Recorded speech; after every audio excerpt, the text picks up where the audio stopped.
O que Jesus nos ensinou, a boa nova de Jesus, é o caminho para a vida, é o Evangelho. As agremiações humanas são fenômenos humanos. Quando esses fenômenos humanos são coerentes com o Evangelho, é uma maravilha. Quando esses fenômenos humanos ficam incoerentes com o Evangelho, é uma tristeza. Agora, mesmo o fenômeno humano coerente com o Evangelho, como congregação, às vezes o indivíduo aos 17 anos, aos 18 anos, aos 13 anos, aos 14 anos, aos 15, seja lá com que idade esteja, às vezes nem sempre por causa da idade, mas por causa do momento da vida, às vezes o cara não está afim. E não tem nada a ver com fé, só não está afim. Eu continuo a gostar de um monte de coisas, mas não necessariamente frequento mais o lugar em relação aos quais eu identificava essas coisas. Eu continuo a gostar de futebol, mas já não vou a um estádio há um tempão. Eu continuo a amar jiu-jitsu, mas eu não faço um rola-rola há muitos anos, há muitos anos. Até ir assistir uma luta também. Né? Não vou assistir, mas não perco na TV. Na TV você vê, mas... Não, eu não perco nenhuma. Agora, não me desloco. O tempo mudou, a vida mudou. Filhos. Teve um tempo que eu pegava os filhos, arrumava os filhos, dava banho na cada um, arrumava todo mundo, vamos sair. Às vezes nem estavam querendo sair. Estavam preferindo ver um desenho animado, que já estavam vendo. E eu pegava todo mundo e levava para o parque. Aí ficavam felizes, não queriam nunca mais voltar do parque, não é? Como toda criança. Hoje eles imploram para eu ir a algum lugar com eles e eu abençoo todo mundo e digo, vão. Não vou. Não. Não. Não vou, não. Isso aí. Muda. Mudou o quê? Meu amor por eles? Não, só aumentou. Agora, minha disposição para certos programas é que foi alterada. O meu sentimento de obrigação em relação a promover aquilo é que acabou. Eles é que estão fazendo isso com os filhos. Eu passei para um outro nível nesse processo. É outro tempo agora. Então fica calma, fria e creia na palavra, cresça no Evangelho, aprenda todo dia um pouco mais da graça de Jesus aqui com a gente. E aí você vai escolhendo, com maturidade você vai encontrando o seu lugar de comunhão fraterna, tranquila, agradável e singela. Sem desespero, todo mundo encontra uma comunhão boa, em algum lugar, de algum tamanho. Vamos lá. Mais um zap. Tá. Hoje tá bom, hein? Roda aí, Gabi. Manda. Oi, Caio, a paz de Jesus Cristo. Meu nome é Jonatas e eu moro no litoral norte da Paraíba, um lugar chamado Mataraca. Eu gosto muito do seu programa e eu gostaria de perguntar por que não há referência à adoração antes da queda do homem. A Bíblia diz que Deus vinha visitar o homem todo dia, mas não cita a adoração. É como se houvesse um relacionamento de amizade entre o homem e Deus. E eu gostaria de saber se você poderia me dar uma explanação a respeito disso. Um beijo. Claro, Jonatas.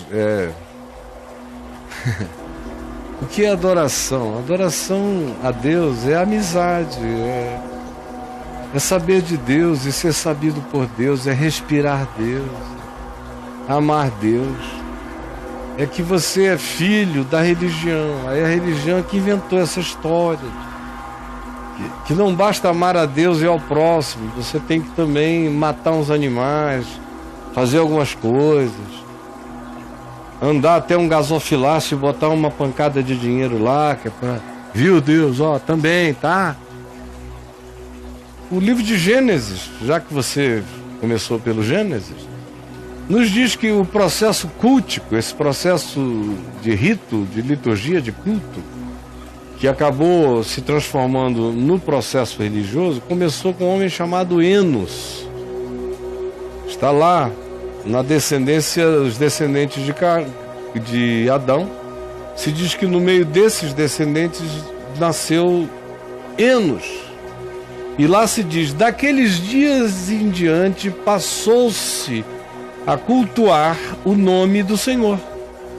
Então, daquele tempo para frente, se começou a levantar altares, fazer cultos, a ter uma regularidade ritual na oferta ou na imolação de um animal, conforme a mente primitiva concebia. Isso tudo passou, acabou. Nenhum animal tem que ser imolado em oferta a Deus. Se algum animal morrer, tem que ser para ir para a panela e ser bem comido, com gratidão, só isso. O resto passou, acabou, não tem mais nada disso. Você está onde ainda, filho? Deus é espírito. Acabou o resto, acabou o templo, acabou isso tudo. É comunhão, é com Deus, é um conversar, o Pai Celeste sabe, é um respirar. Tudo em mim é louvor, é adoração. Ser é a minha adoração. Existir com amor é a minha adoração. Estender as minhas mãos e ajudar o próximo é a minha resposta possível de oração. Naquilo que a oração depende de mim. Tem orações que eu mando para o céu e tem orações que eu recolho no céu para a terra e digo: Pai, obrigado, porque eu sou a resposta a essa oração. A minha vida está junto e misturada com o eterno e não tem seção, departamento, divisão, não existe a dimensão levita, tudo isso é palhaçada da religião. Adoração é ser em amor. Em qualquer que seja o ato de amor, o gesto de amor, a ação de amor, isso é adoração, isso é culto diante de Deus. Olha só, gente, é meio cansativo para mim, porque é uma eterna repetição. Mas Lucas 10, que o Gabriel podia escrever aí, o bom samaritano, pode escrever, mas Lucas 10, quando conta aquela história do samaritano legal, que veio da Samaria, estava atravessando ali a estrada de Jericó, que era uma estrada muito perigosa, e aí encontrou um homem assaltado, caído. Jesus diz, que antes daquele samaritano, que era considerado um apóstata, um herege, um cara com a doutrina errada, com o ensino errado, rebelde, cultuando no monte errado, com a liturgia errada, todo abominável aos sentidos dos judeus religiosos, era o samaritano. Antes dele chegar, Jesus disse que passou um sacerdote, e o sacerdote viu o homem e se desviou dele. Eu, hein? Quero nem ver que vi. Isso aqui é problema. Aí atrás do sacerdote vem um levita. Passou o pastorzão, o bispão, aí vem um levita atrás dele. Olhou, se desviou bonito. Aí diz o texto de Jesus, passava por ali um samaritano andando no seu caminho. Acerca dos outros se diz, e desviaram seu caminho. Do samaritano se diz, andando no seu caminho, viu, e vendo, fez.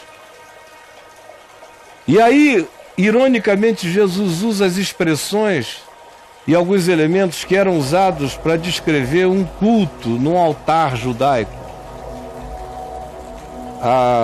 O homem derramou sobre o corpo do outro ferido. O outro ferido era o bichinho imolado naquele altar. Era o ferido, assaltado, sobre quem Jesus tratou com vinho e azeite. Jesus disse que o samaritano primeiro passou o vinho, desinfetou, porque vinho é desinfetante. Ele deu uma lavada com vinho, depois molhou com azeite, untou as feridas, botou o cara no carrinho dele, na mula dele, e levou até o primeiro hotel. Cuidou do sujeito lá, depois teve que ir embora trabalhar, deixou a conta paga para frente. E falou, quando eu voltar, se ele ainda estiver aqui, eu acerto o que faltar.